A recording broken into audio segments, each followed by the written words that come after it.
You don't remember falling, just the sound of branches cracking, a violent lurch in your stomach, and then the ground slamming into you hard enough to steal the air from your lungs. Now you're lying half killed at the base of a tree, vision swimming, ears ringing, your leg burns in a deep, pulsing way that tells you something is very wrong. When you try to move it, pain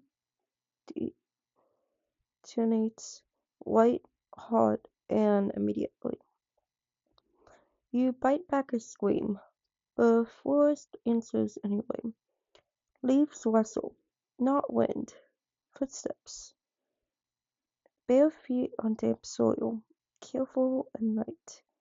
You force your breathing to slow, even as panic calls up your throat. Your hand fumbles for your weapon, fingers shaking too badly to close around it.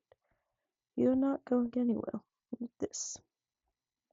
A shape moves between the trees, and Virginia steps into view. She stops the moment she sees you. Her head tilts, dark hair slipping over one shoulder as she takes you in. The way you're pressed into the dirt, the blood darkening your pant leg, the way your hand shakes around empty air. She doesn't approach right away. Instead, she looks past you, into the forest. Her posture changes, alert and sharp, like an animal catching a scent. She clicks her tongue softly, a sound that isn't quite human. Something answers deeper in the trees. Your heart pounds harder. Heavy footsteps clash closer, snapping branches like twigs. You brace for the worst, pain making it hard to even curl inwards properly. Then a massive figure bursts into the clearing. A brute, tall, broad, scarred, smeared in blood and mud. He stops short when he sees Virginia standing between you and him. She doesn't look at him. She doesn't need to. She just does once. Sharp. Final. The brute snarls, a low guttural sound that vibrates in his chest. He turns towards the tree wide, planting himself like a living barricade. When distant movement stirs, he roars, loud enough to send birds screaming into the air. Whatever was coming changes its mind. Virginia finally kneels beside you. Up close, you can see the tension in her hands, the way her fingers hover uncertainly over your injured leg. She doesn't touch it yet. She waits until your breathing slows, until you stop trying to pull away from pain that won't let you. Still, she murmurs, not a command, a plea. She tears fabric from her own clothing, movements quick and practiced. The lap isn't clean. It isn't perfect, but it's tight enough to stem the worst of the bleeding. Careful enough to not twist you leg any further. You hiss through your teeth. She freezes instantly. Her eyes flick up to your face, wide and searching.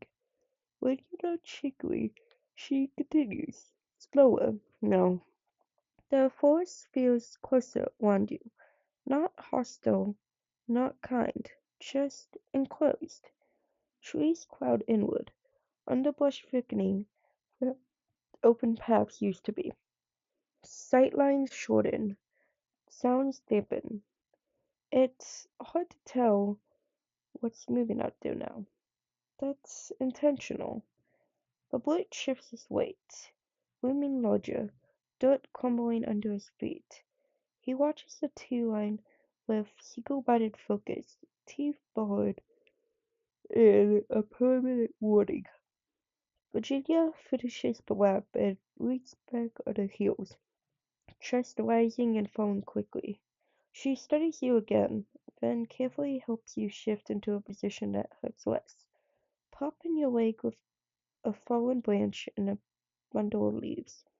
When you sag back against the tree, exhaustion crashing over you, she stays close, Doesn't hold you, doesn't leave, just stays within reach. Time stretches, the force creaks and bleeds around you.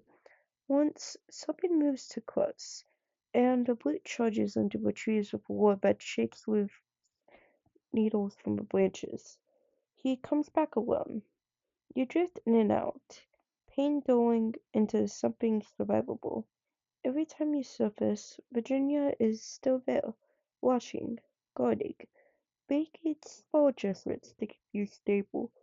You don't feel safe, but you feel allowed to rest.